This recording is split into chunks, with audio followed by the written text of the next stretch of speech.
यवतमाळमधून शिक्षकांच्या प्रश्नासंदर्भातील एक महत्त्वाची बातमी.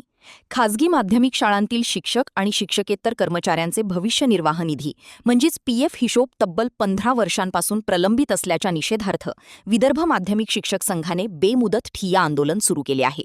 यवतमाळ जिल्हा परिषदेच्या माध्यमिक शिक्षणाधिकारी कार्यालयासमोर विदर्भ माध्यमिक शिक्षक संघाच्या वतीने हे बेमुदत ठिय्या आंदोलन करण्यात आले. अनेक वर्षांपासून प्रलंबित असलेल्या पीएफ हिशोब चिठ्ठ्यांचे तातडीने वाटप करण्यात यावी, ही आंदोलनकर्त्यांची प्रमुख मागणी आहे. संघटनेच्या पदाधिकाऱ्यांनी सांगितले की हा प्रश्न सोडवण्यासाठी अनेक वेळा निवेदने देण्यात आली, बैठका घेण्यात आल्या, मात्र अद्याप कोणताही ठोस निर्णय झालेला नाही. त्यामुळे अखेर आंदोलनाचा मार्ग स्वीकारावा लागल्याचे त्यांनी म्हटले. पीएफ हिशोब पूर्ण न झाल्यामुळे अनेक सेवानिवृत्त शिक्षकांचे अंतिम प्रदान प्रस्तावही महिनोन्महिने प्रलंबित असल्याचा आरोप करण्यात आला. यामुळे निवृत्त शिक्षकांना आर्थिक अडचणींचा सामना करावा लागत असल्याचे आंदोलनकर्त्यांनी सांगितले.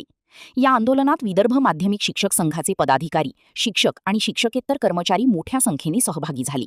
मागण्या मान्य होईपर्यंत आंदोलन सुरूच ठेवण्याचा इशाराही संघटनेने दिला आहे. या आंदोलनामध्ये प्रमुख मागणी म्हणजे आमच्या जीपीएफच्या पावत्या मागील 12 वर्षापासून आम्हाला मिळाल्या नाही. तसंच अंतिम प्रदान आहे ते 6 महिनेपर्यंत अंतिम प्रदान मिळत नाही. 1 वर्षापासून अंतिम प्रदान मिळत नाही. तर हे लवकरात लवकर मिळालं पाहिजे. वास्तविक पाहता सेवा हमी कायद्यामध्ये हे नमूद आहे की कोणती गोष्ट किती कालमर्यादित झालेली पाहिजे, परंतु हे 12 वर्षापर्यंत जर जीपीएफच्या पावत्या मिळत नसत तर ते सेवा हमी कायद्याचं काय झालं. म्हणून आम्हाला आजच्या आज या 5 वाजेपर्यंत पूर्ण जिल्ह्याच्या पावत्या मिळाल्या पाहिजे. जोपर्यंत आम्हाला त्या जीपीएफच्या पावत्या मिळणार नाही तोपर्यंत आम्ही इथे धरणे आंदोलनासाठी बसणार, आम्ही इथून उठणार.